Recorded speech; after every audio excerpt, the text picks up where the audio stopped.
The Nazis were a ferocious bunch during the Second World War, but their fury wasn't just in their attacks, it was also in their defense. At the peak of the war, the Nazis did something never seen before: a dangerous wall of defense armed with everything possible to stop an invasion. Join us in this video as we walk you through the full story and purpose of the Nazis' Atlantic Wall.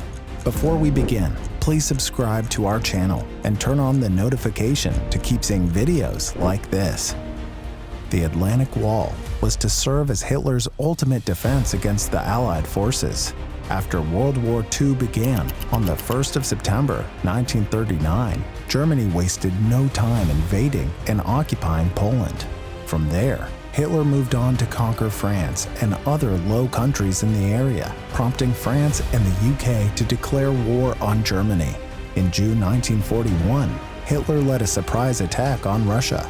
This surprise attack made Russia side with the UK and France as part of the Allied nations, even though they were on Germany's side when the war began. Again, Hitler declared war against the US, forcing them to join the Allied forces. When Hitler realized that the combined strength of the United States Army alongside the military force of the other members of the Allied nations could potentially end his conquest, he decided to build a wall of defense so that if and when the Allied forces attacked, it would be impossible for them to break through. On the 23rd of March 1942, Hitler issued the Führer Directive 40, calling for the creation of the Atlantic Wall. You see, Hitler had no idea where the Allied forces would choose to attack from, but he at least knew they had to pass through the shores. And so, he ordered the entire shoreline from the Franco-Spanish border to Norway be made into a defense wall. So, in total, the Atlantic Wall spanned 6 countries: Spain, France, Belgium, Netherlands, Denmark, and Norway. The initial plan was to construct at least 15,000 concrete bunkers with 300,000 soldiers manning them. But as the project went on, more and more installations were made. The most important aspect of the Atlantic Wall was the artillery. The Nazis were more than ready to kill on sight, so thousands of guns were available. You see, the Atlantic Wall wasn't necessarily a high brick defense wall like China's Great Wall. Rather, it was a wall of artillery. Then again, it wasn't a straight continuous wall of defense. It was more like a 3-tier wall, although the Nazis tried their best to make up the vacancies or weak spots in the wall. The basic defense positions in the wall were known as fortresses. Then, there was another important aspect of the wall: the strong points. These positions were the most heavily defended areas of the wall. The strong points were protected with minefields and barbed wire obstacles and were manned by a reinforced platoon. Aside from these, strong points also featured machine guns, anti-aircraft guns, flamethrowers, and tanks. Then, there were other special defense positions behind the strong points called resistance nests. These were equipped with several machine guns, mortar, and anti-tank guns. You may be wondering how the Nazis managed to set up these structures. Well, they had help from a special unit called the Organisation Todt. The OT was the major engineering group that made Hitler's dream of the Atlantic Wall come true. Before this time, the group had also made the Siegfried Defense Line. This time, however, they had something really big on their hands. And so, they gave out contracts and hired skilled individuals for several parts of the construction work. The skilled workers were rewarded quite handsomely, but the unskilled workers, on the other hand, were paid paltry sums and were also treated very harshly. But most disturbing of all was the slave labor. These men weren't paid a dime, but were fed little food daily and suffered harsh maltreatment. Over 600,000 workers were employed, as the work had to move speedily. For the designs, OT used standard bunker designs for constructing the wall. The bunkers were built to withstand powerful bombs, so large amounts of concrete and reinforced steel were used for each one. Even small bunkers could take up to 100 cubic meters of concrete. The construction of the Atlantic Wall consumed so much steel and concrete that steel became more scarce than ever. However, Even with the construction of the wall still ongoing, the Nazis came under attack, not once, but twice. The first attack, named Operation Chariot, was launched in 1942 and destroyed several German machinery and installations.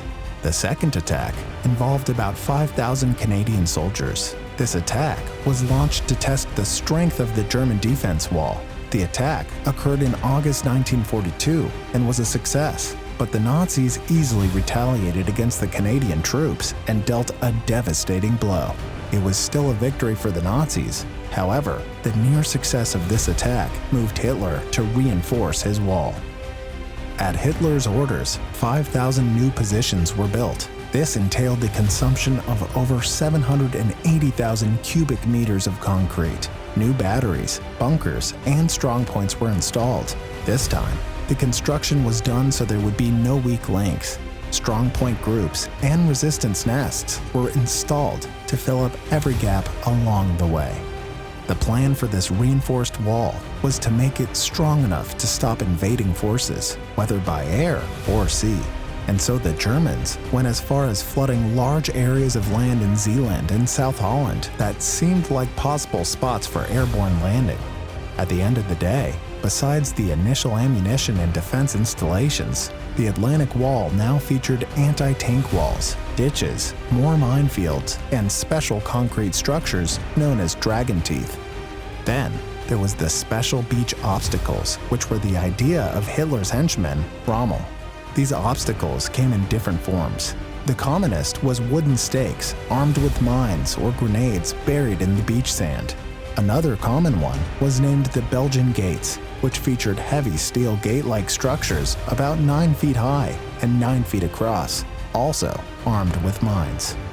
You see, Rommel had an idea of the military power of the Allied forces, and he wasn't convinced about the Atlantic Wall's strength. And so, he came up with these inventions and demanded that more soldiers be brought to the defensive wall, otherwise it would fail. Hitler freely let him do the modifications he felt were needed. Hitler knew that the real Allied forces' attack was coming, so he put all his men and his resources into preparations for that D-Day. And surely, just as he feared, it came. By D-Day, the Germans had successfully planted over 6 million mines on the beaches and over 517,000 foreshore obstacles. All this in addition to the already finished bunkers, strongpoints, defensive stations, and artillery. There was also a vast number of soldiers, divided into 58 divisions. The Nazi army had over 3,000 pieces of artillery and over 13,000 tanks. But was all this enough to stop the Allied forces? Fortunately, no. D-Day was the 6th of June 1944, the day the Allied troops stormed the beaches to end the Nazis.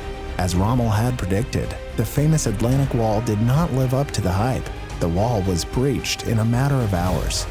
The invasion success was largely due to the intel gathered by the British and, of course, the tenacity of the invading soldiers. However, Hitler's defenses were pretty solid. They put up quite a challenge, especially against air attacks.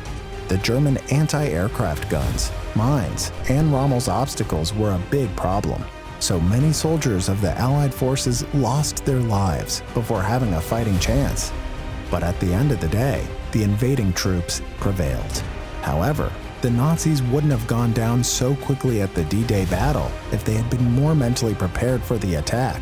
Some of Hitler's men were asleep when the attack began. The weather at that season wasn't favorable at sea, so they didn't expect the Allied forces to risk it. Moreover, there was also a little misinformation on Hitler's part, as he felt the Allied forces would only send a decoy army to the Atlantic Wall, while the main force attacked from another angle. He felt there was no way the forces would risk coming through the deadly wall, but he was wrong. Hitler and his Nazi army were hit with the full brunt of the Allied forces. In a few hours, the wall was penetrated and the Germans had lost the beach. The Allied forces suffered about 10,000 casualties. However, within the next 2 months, over 2 million troops were brought in to march on and overthrow the Nazis for good.